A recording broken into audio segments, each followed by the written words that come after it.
लखनऊ के गोमती नगर में बैंक अधिकारी दिव्या मिश्रा की हत्या का मामला लगातार ही गंभीर सवाल खड़े कर रहा है। मामले में दिव्या के पति मानस मिश्रा पर उनकी हत्या का आरोप लगा था, पर इसके बाद ही मानस की भी मौत हो गई। लेकिन मानस की मौत के साथ कहानी खत्म नहीं होती, बल्कि इस केस से जुड़े कई गंभीर सवाल खड़े कर जाती है। सवाल सिर्फ ये नहीं है कि दिव्या की मौत का जिम्मेदार कौन था, बड़ा सवाल ये है कि दिव्या मिश्रा की हत्या की पूरी टाइमलाइन क्या थी। घटना के वक्त घर में एग्जैक्टली क्या हुआ, मानस की मूवमेंट क्या थी और क्या इन्वेस्टिगेशन में हर पॉसिबल एंगल चेक करा गया। दिव्या की बहन प्रज्ञा मिश्रा की सामने आए वीडियो में केस की इन्वेस्टिगेशन को लेकर कई गंभीर सवाल उठाए नजर आए हैं। सबसे पहला सवाल हत्यारों को लेकर किया गया है। प्रज्ञा के मुताबिक मानस के घर से पिस्तौल और देसी कट्टे जैसे हथियार मिलने की बात सामने आई है, लेकिन सवाल ये है कि क्या ये हथियार मानस के ही थे। ये सवाल है कि मानस के पास ये हथियार कहां से आए। क्या इन हथियारों को लेकर पुलिस ने क्या कुछ पता लगाया है कि इनका सोर्स क्या था।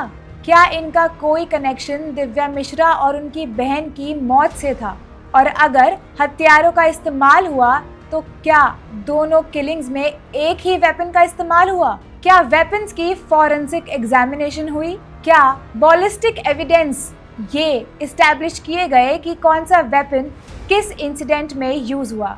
और सबसे इम्पोर्टेंट, क्या वेपन ट्रायल पूरी तरह से इस्टेब्लिश हो चुकी है।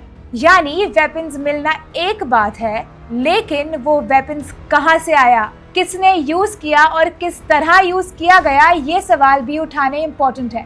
लेकिन केस में सिर्फ वेपन्स ही सवाल नहीं है। एक और बड़ा सवाल मानस मिश्रा की मेंटल स्टेट, मेंटल बिहेवियर को लेकर उठ रहा है। क्या मानस किसी मेंटल स्टेट प्रॉब्लम से जूझ रहे थे। क्या उसके बिहेवियर में पहले से कोई ऐसे साइंस थे जिन पर किसी का ध्यान गया हो। क्या उसके आसपास के लोगों को उसके बिहेवियर में कोई यूजुअल चेंज नजर आ रहा था। और सबसे बड़ा सवाल, क्या किसी ने उसकी मेंटल कंडीशन का फायदा उठाया या किसी तरह उसे इन्फ्लुएंस किया गया। ये ऐसे सवाल हैं जिनका जवाब सिर्फ अजम्पशन से नहीं दिया जा सकता।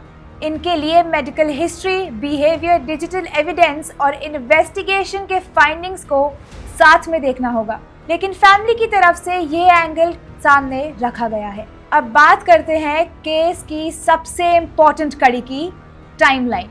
दिव्या मिश्रा की मौत के बाद 35 से 45 मिनट्स का वो वक्त अब सवालों के घेरे में है। और यही नहीं, इस केस से एक और इम्पोर्टेंट क्वेश्चन सामने आता है।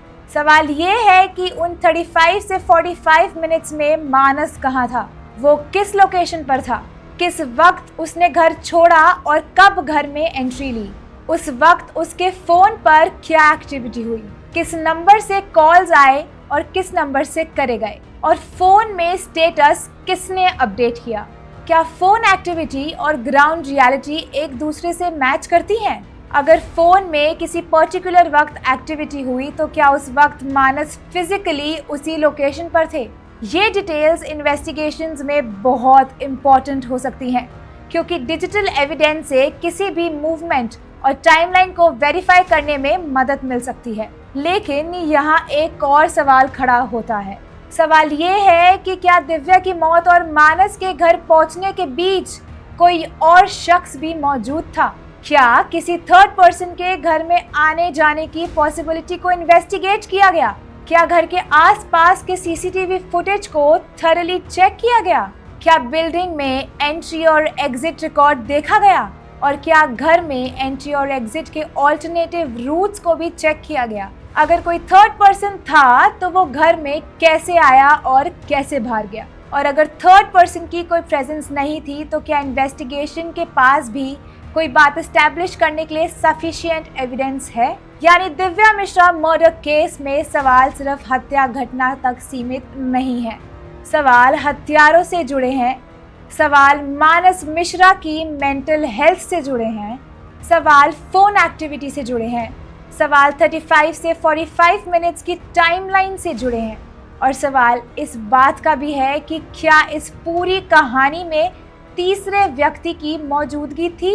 लेकिन इन सवालों के बीच एक बात साफ करना जरूरी है ये सभी सवाल परिवार की ओर से उठाए गए हैं और इनके जवाब जांच में सामने आने वाली सबूतों से तय हो सकते हैं।